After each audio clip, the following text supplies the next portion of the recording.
So I went to one garage sale. It was at a church. There's not that much there. But it always weirds me out when I go to church rummage sales or whatever, and they're making coffee. I know that might not seem like a weird thing to you. Sorry. But I am a Mormon, and we don't drink coffee. So smelling a coffee in church just kind of, it just seems out of place.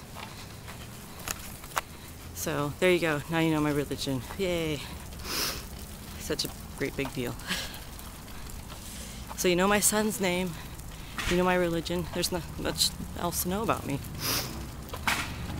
I'm afraid of koalas. You guys know that. Something just touched my foot, and that was, I think it was a leaf. We're okay. I really don't like being touched, especially by nature. Nature can be really grabby sometimes.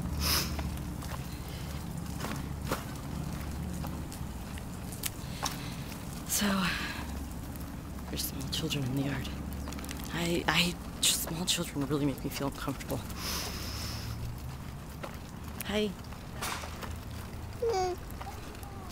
I know, you want to go on the swing too. He loves his swing. So instead of trying to find more garage sales, I decided to go to the store and buy some lunch stuff. And I am the cheapest person I know. If it's not on sale or really low price, I don't buy it. Even if it's something nice or something, I really want, I don't buy it unless it's really cheap. So I got $10 for babysitting, and I was going to spend that in the farmer's market. And I could have saved it for next week, but I hate having money on me. I just hate cash. I don't know what about it. If it was like $10 in my bank account and on my debit card, I'd be fine. I could save it till next week. But having it stare at me or be in my wallet, it gives me the creeps. I don't know what it is about. I don't know. I think money's just a dirty, filthy thing. And the more you have it, the more problems you seem to have. And when you're poor, the only problem you really seem to have is that you're poor. I mean, poorer people seem to be happier because they can make the most out of nothing. At least that's what it seems to me. It feels like if you have more money, the more contention and the more stressful life gets. But that's coming from a person that doesn't have a lot of money and has less now because I just spent most of my money. But I went and bought some good lunch stuff. I've also been obsessed about preservatives. Oh, those were mushrooms. I thought that was poop. That's going to be the title of today's video. I thought that was poop. Believe me, I'm going to put it as it. So, oof. Oh no, I'm stuck. So preservatives and stuff, I don't know. It just really creeps me out. I try to get as natural as I can, but sometimes I'm just like, I get in those moods, I'm like, screw it. I'm gonna eat all the preservatives and all the stuff and glow in the dark. But today I'm just like, I went and spent like an hour in the grocery store walking around and around. I only got like a few things. I'm like, okay, does this lunch meat have less preservatives than that? Oh man, look, it's like $8. Why does the good stuff have to be so expensive?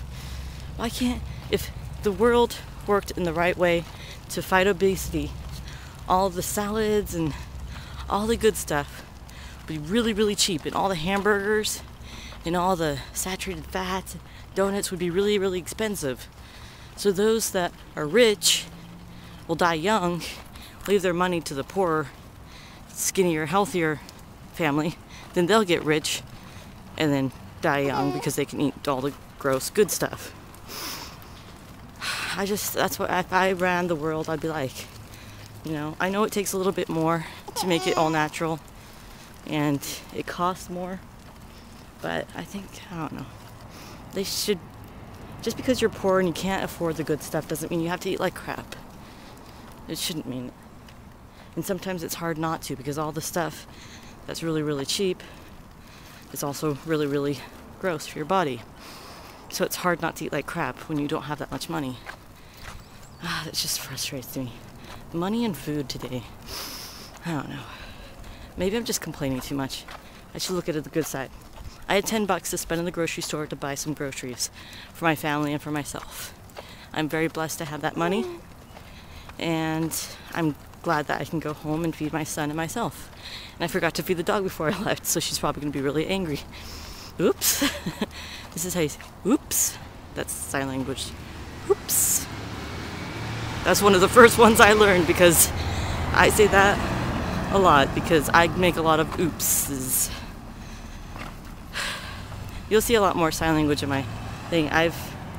It's becoming like a second language to me, not just like this thing I go every Wednesday to learn. I see myself using it more, especially with my son, because it would just throw me beyond belief for him to be able to sign. My husband will sign too, but he only knows poop and, you know, more, milk, eat, and I think he knows a couple more, but not that many. So I love sign language. It's such a beautiful language. It really is. So I get excited when I see people use it. I don't see it that often. And when they do, they're doing it so fast I can't, read what they're saying. So I get excited because I can pick up little things. So it's pretty exciting. I really don't know where I am right now. It's weird because I've been living in this town for 2 years now, and it's a really small town. I'm still not going to tell you where I live because, there's people out there I just don't want to know where I live.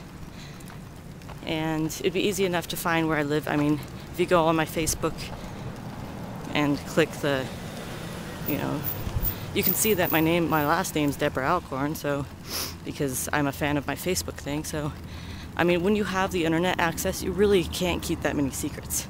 So you can see exactly where I live if you really want to.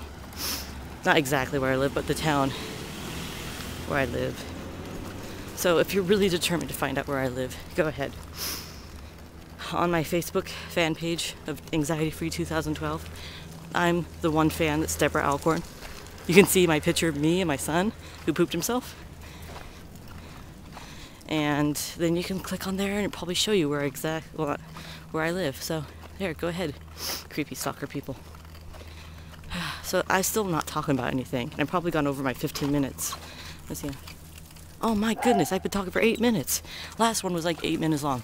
Uh-oh, I need to get going. So things will get better. Sorry I talked so long. I really talked about nothing. I probably only got half my face in this video. I've been doing bad at that. So things will get better. I'll talk to you later, maybe even later today. But I need to end this video now. So, bye.